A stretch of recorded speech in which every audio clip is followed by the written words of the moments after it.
So how is this market going now? Because with inflation going up, bank rates going up and that, I mean, how do you see the real estate investment market going over the next year or two?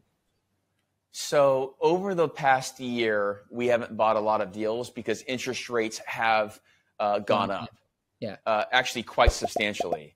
Yeah. Going back to your inflation, though, when interest rates go up, you have a slowdown in sales because the cost to buy the real estate, it gets cheaper because people want the yield.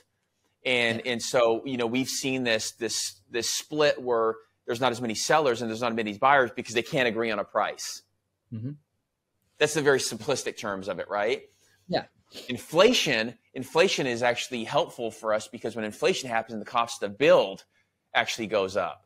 So all of our assets that we've purchased, you know, in relative terms, it's been great because the cost to build, the developers have to actually, you know, spend more money and they have to get more of a rent. And so what we're seeing is there's a couple of things.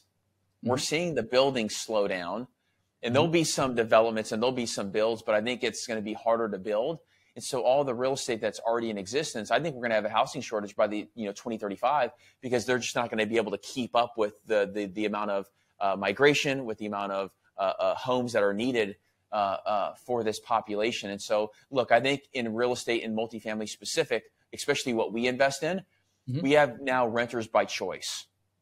Yeah. And so inflation will help the existing assets. Inflation is going to not help the builder, but the buildings that we currently own, you know, like, for example, we have a complex here in South Florida where people make $250,000 and they want to rent a beautiful apartment in downtown Fort Lauderdale because the rent's still $3,000, $3,500. In the grand scheme of the world, those rents are still relatively low. So, look, I think we're in for a specific market. I think you have to be, you know, more picky and you have to choose exactly what assets you want to purchase. But I do think that there is a lot of opportunity in the next 12 and 24 months.